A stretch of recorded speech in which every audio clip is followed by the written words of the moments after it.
A few days ago, Caleb suddenly asked me to meet up at a local photo studio. His birthday is coming up, and I wanted to ask him out to see if I could discover what he wanted this year. A photo studio, huh? I remember he took group pictures on his birthday every year,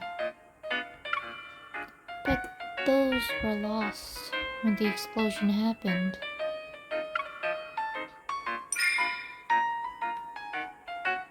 As soon as I arrive at the studio's entrance, I see Caleb through the glass. He's sitting on one of the waiting area's sofas.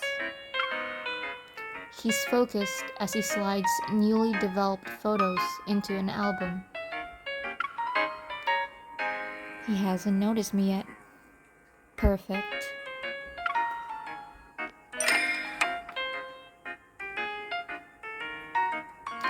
Holding my breath, I tiptoe toward Caleb and slowly reach for his shoulder. Gotcha. My plan to sneak up on him backfires. I pout before looking at the album in his arms. I found some old birthday photos backed up on my cloud storage a while back. I figured it wouldn't hurt to print them. Doing it just days before your birthday. I feel like you're trying to subtly nudge me into planning your party. Ah, you already figured it out? Well, you're correct. Caleb pats the spot next to him, and I sit there. We look at the photos together.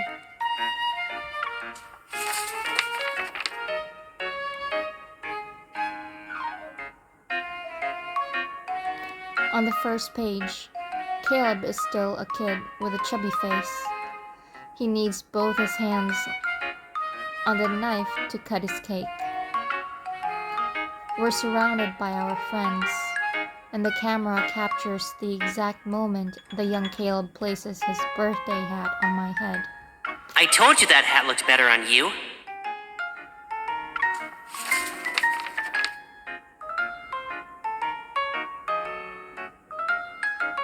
A few pages later, Caleb and I are wearing our school uniforms. He's a head taller than me here. As usual, the birthday hat is on my head, and Caleb is being pulled away by his friends who are holding basketballs. You guys can play without me. I'm heading out with her.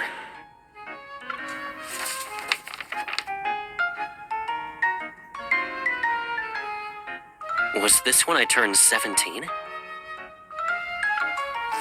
Caleb holds up a photo. All those bright, laughing faces feel like they're about to pull me at that moment.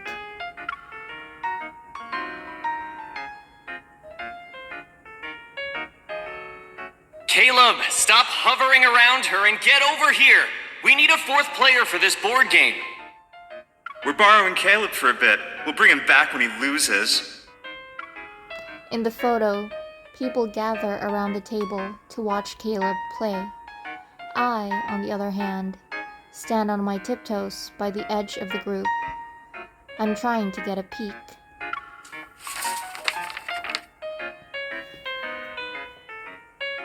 There were a lot of people that day. They almost derailed our after-party plans. Caleb sure was popular back then. That doesn't sound like a compliment. I made you a cake every single year, but we had so many guests. I barely got to eat any of it. And then, after the party ended, Caleb and I would sneak out. We'd spend the rest of the day somewhere private. It would only be the two of us. Yet, as we got older, the party would get longer until it lasted late into the night. We were left with very little time alone. Every time that Caleb kept shrinking. I glance over at Caleb. He isn't looking at the album anymore. He's studying me with keen interest. This year will be different. Whether it's the cake or that other thing on your mind, it's all yours. How do you know what I'm thinking about? We've spent so many years together. Do you really need to ask at this point? Caleb lifts the photo album in his hand, as if to jog my memory. You're the only one celebrating my birthday with me this year. But Caleb quickly flips to a blank page in the album. and I'm saving this for just the two of us. But it's always us.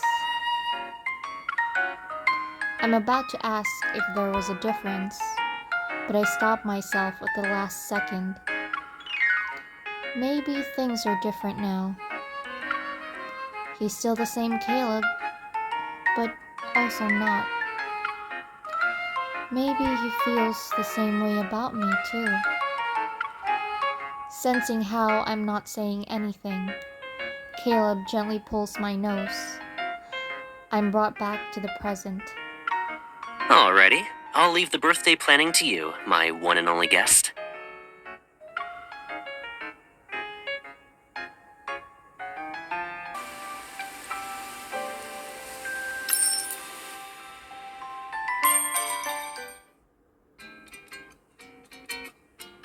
Various idea comes to mind for Caleb's birthday. Our pasts are so deeply intertwined that if either of us were removed, the memories wouldn't be complete. And here in the present, I secretly want our lives to remain like that. But after all that we've been through, what can I give to Caleb? And what does Caleb want from me?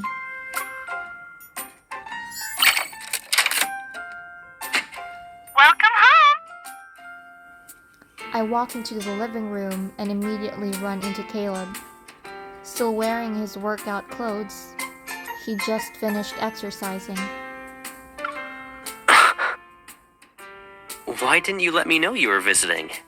I didn't get a chance to prepare. Despite saying that, Caleb takes 2 bottles of water from the fridge and tosses one my way. My unexpected visit will allow me to see what your daily routine is really like. If I warned you, you might change things around. Is this related to how you'll plan my birthday? What's next? Something that's like a grade school assignment? Here's my Caleb observation journal. Of course. I've already made some discoveries anyway. I plop onto the sofa and pretend to write down notes with an invisible pen. Since he finished his workout, Caleb has a bit of hair sticking up. It's probably because he got up too early and didn't fix it. Caleb heads into the bathroom. When he comes back, the hair has been smoothed down.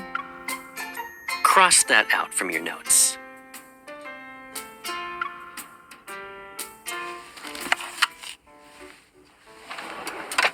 After breakfast, Caleb grabs a mechanical creature from a cabinet and a model maintenance kit from his study. I was planning to do this by myself, but since you're here, maybe you can help me out. I've seen Caleb do maintenance on his models before, so I have a rough idea of what to do.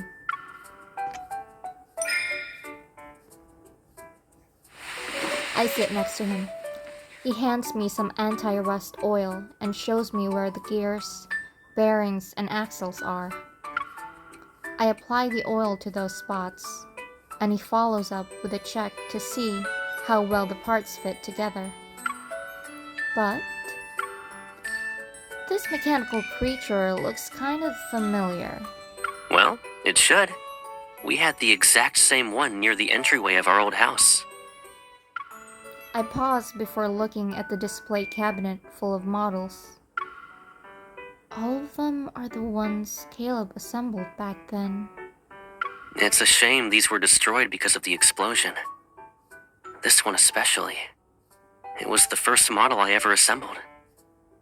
Whenever I see one of those old models, I buy it. But some had been discontinued, which means I still haven't gotten everything back. Why didn't you ask me to help you search for them? Caleb finishes spreading the oil.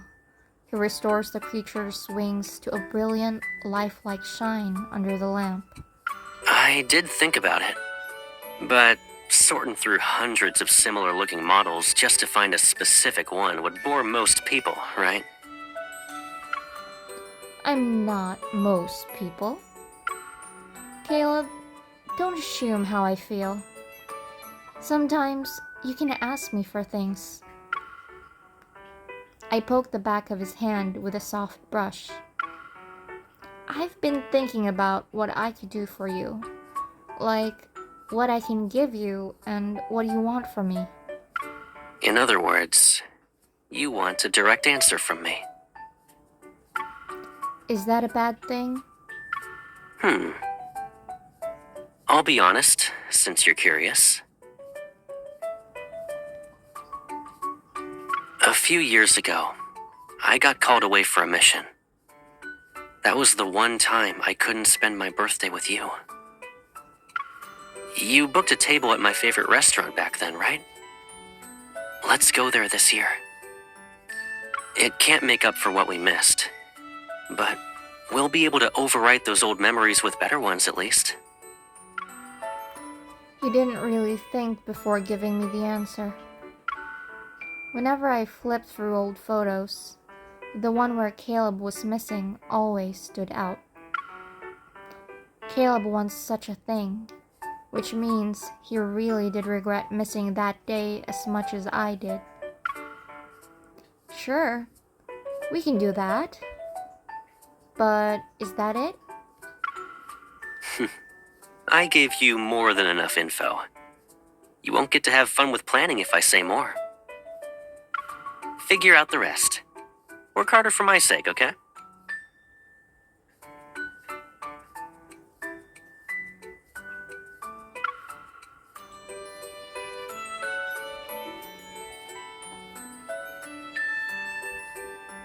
Smiling, he flicks my forehead. After all, I want more of you in my everyday life. You're so demanding, Caleb.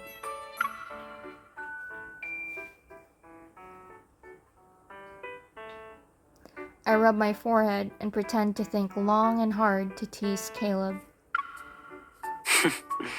Okay. I'll give you one more hint since you're taking this seriously.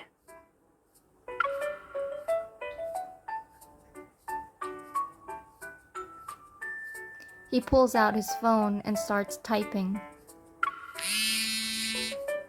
In less than a minute, a text message pops up on my phone screen. Hello, Mr. Caleb has successfully booked a Cloud Piercer ride for you. We look forward to your visit. Let's fly.